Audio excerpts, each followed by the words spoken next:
Hello everyone, my name is Phawx. In this video we're going to be taking a look at the new device called the ABXYLUTE, specifically the ABXYLUTE 1 or ABXYLUTE. This device finds itself targeting a specific niche which finds itself in the category of cloud gaming handhelds, much like the Logitech G Cloud handheld. Let's talk about the specs. Android 12 is what was running on the device that I got. The entire screen, including bezel, is 7.5 inches with an actual 7-inch LTPS display. One of the bigger benefits to an LTPS display is the ability to be driven with a low voltage ICs, which does give a benefit to battery life. It's powered by a MediaTek MT8365 processor, which is a quad-core A53 running at 2 GHz, and because my unit is using the performance governor, it's always running at 2 GHz. And a Mali G52 MC1 GPU with support for OpenGL ES 3.2 and Vulkan 1.1 with a max frequency of 800 MHz. 4 GB of LPDDR4 memory and a SanDisk 64 GB eMMC with 105 MB/s writes and 202 MB/s reads. The resolution is 1080p 60 with 103.4% of the sRGB color gamut, 8-bit color depth, and a 1000:1 contrast ratio. Input-wise, it features Hall-based analog sticks, Hall linear triggers, backlit face buttons, dual front-firing speakers, which is lovely to see, dual Z-axis linear motors, and a 5200 mAh or 19 Wh battery with 9+ hours of battery life.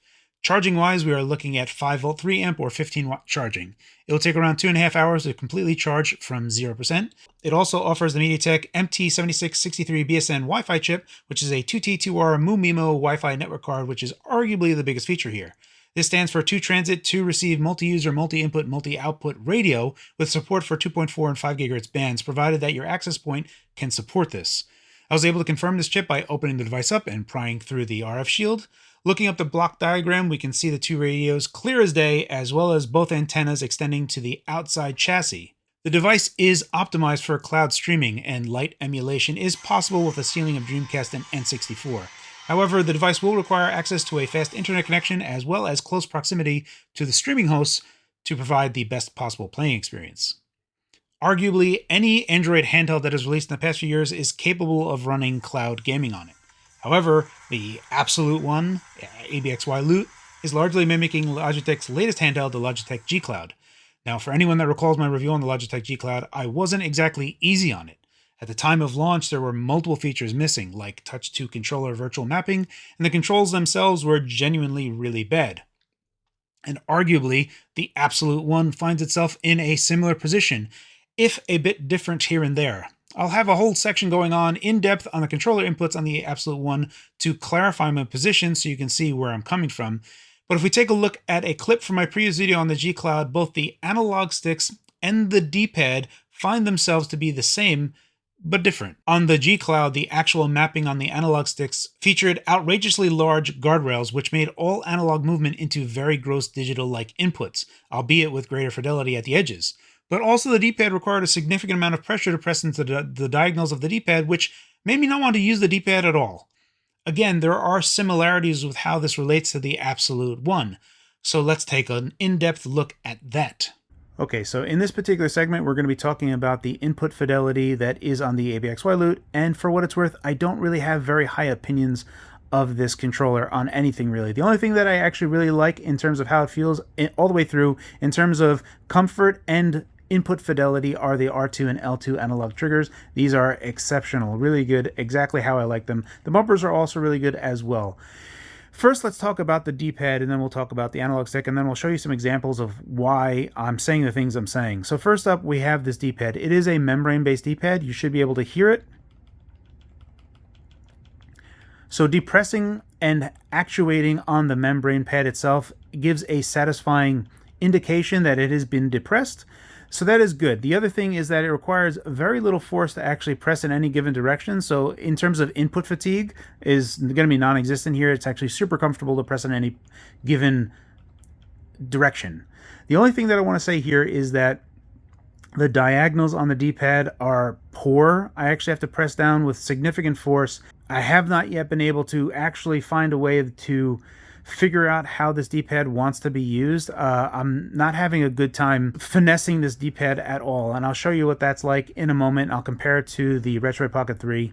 We'll talk about that in a second, but let's first talk about the analog sticks themselves. So these are the triggers. This is the trigger portion of this, and this part feels just fantastic.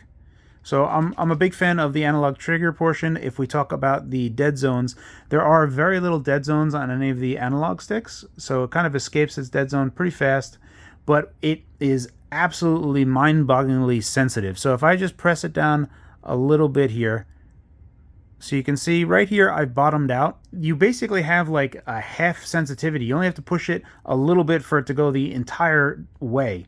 It does have some magnetism on the cardinal snapping, so it does want to stick to a plus symbol rather harshly. The other thing is that they've gone ahead and done something that I'm not a big fan of at all, is that these hall-based sensors have the ability to make a very accurate circle, because the input fidelity on a hall-based sensor is exceedingly good. So it is a very good hall-based analog stick. However, the calibration of the stick is wrong in two parts, in my opinion. Number one is the sensitivity is way too high. There is no reason that I reach the end of the stick input sensitivity when I still have more.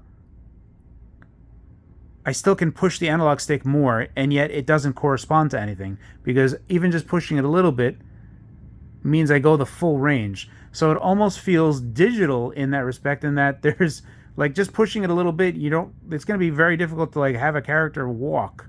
You have to be so precise with it, and when you're doing thumb movements, what winds up happening is that you're just kind of like pushing in any given direction. So it's almost D-pad like in its implementation, even though it has the full range if you can manage to use it. So there's two things here. Number one, it should make a full square, and number two is that it should respect that I shouldn't be able to hit the end of the offset until I push all the way down. That's one thing that I really wish was just a little bit better. It just feels way too overly sensitive. And one of the problems with having a full analog circle here, let's go ahead and bring up PSP. So I will launch PSP real quick. So now I'm showing this even though it doesn't really have the performance to do this. I'm just trying to show you something here. If I go left, bottom right, bottom left, bottom right, you can see that my character was walking. But if I press the cardinal directions, left, right, up, down, he's running. But if I push very slightly, it's so hard to just walk because analog sticks are so sensitive, he runs. But if I push top right, top left, top right, bottom left.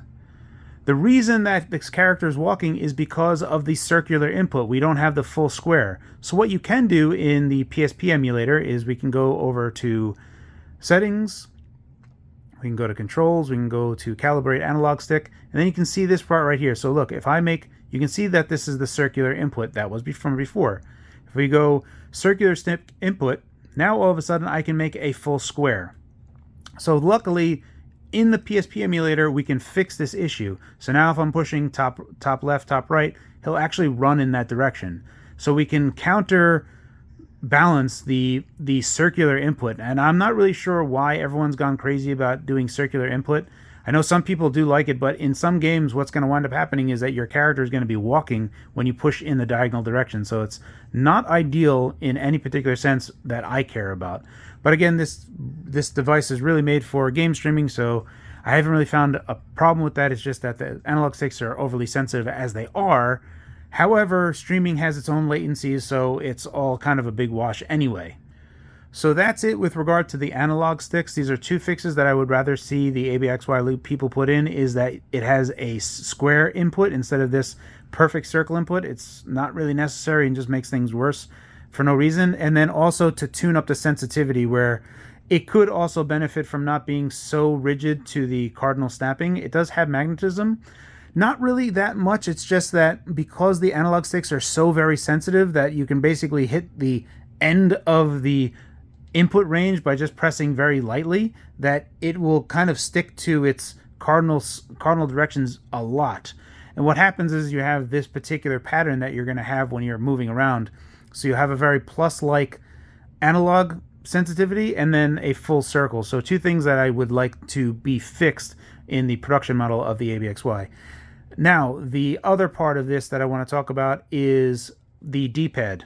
So here we have Street Fighter Alpha 3. I'm running the PlayStation version. We'll go to the training mode. And in this particular segment, I will be showing you the D-pad and more specifically the problems that I have with the D-pad.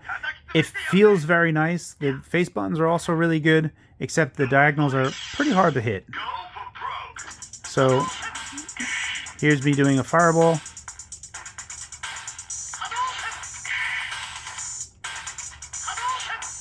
Pretty hard. Hurricane kick.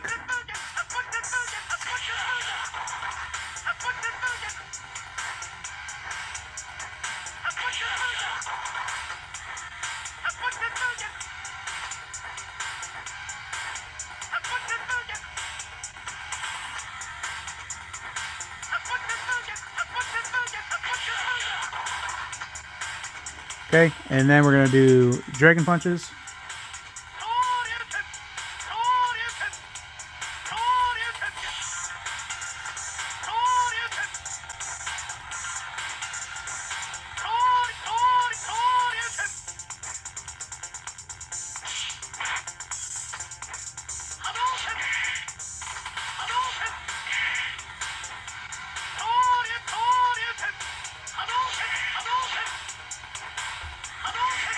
Alright, so I just want to show you that. Now I'm going to show you what it's like on the Retroid Pocket 3 Plus. Okay, so here we are with the Retroid Pocket 3 Plus, and the D-pad on the Retroid Pocket 3 Plus is PS Vita-like. However, it has a higher pivot point, so it actually can go, you can actually depress it pretty far without actually depressing any of the dome-based pads that are here. Whereas on the Vita D-pad, it's very, very shallow, much like some other stuff. So you actually have some flex on here before you can press any of the buttons. I know some people like this. This is non-ideal for me in terms of a dome-based D-pad. I prefer that when I'm pressing very lightly that the dome is depressed. You do have to actuate it by pressing a little bit harder. However, you can more or less finesse around that. You just have to be aware of it. So that's one thing that is different here between the membrane-based D-pad that's on the ABXYLUTE versus the dome-based D-pad that's on the Retroid Pocket 3 Plus. And the only thing is that you have to be specific with the direction that you're pushing. So right now I'm doing fireballs, and the only thing is that I'm being a little bit more forceful on pressing because I need to feel for the dome-based D-pad being depressed underneath. So fireballs are no problem. Likewise, hurricane kicks, you can just easily just rattle them off because you can feel each dome-based D-pad being pressed underneath. So it's relatively straightforward, much like the Dragon Punch, so that we can just rattle through these.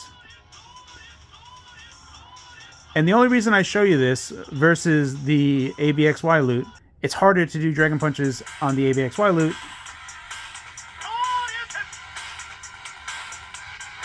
So the one thing I wanted to point out here is that the membrane-based D-pad, it just requires more force when you're using the diagonals. And this is actually very similar to how the Logitech G Cloud was as well.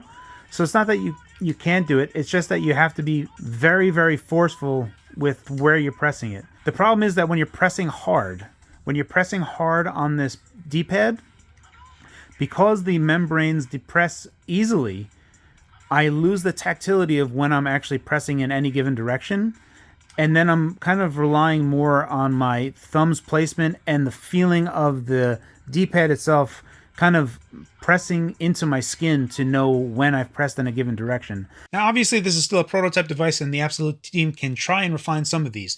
The biggest problem I find is that the analog sticks need to be tuned up. However, because this is aimed at cloud gaming, it could be argued that the oversensitive analogs are designed to be counterbalanced with the inherent latencies with cloud gaming. As an example, having controls with gross movement as your main input limits the window of inputs being sent to the cloud host machine, in effect, countering absent or missed inputs. So Absolute might choose to do nothing here.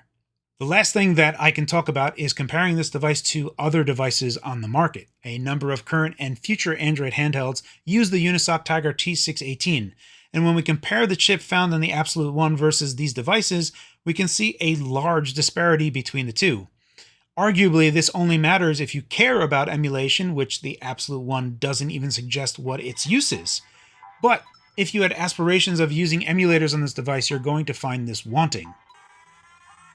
From an emulation standpoint, what we'll find is that the ceiling is generally around the N64 Dreamcast segment and nothing above that.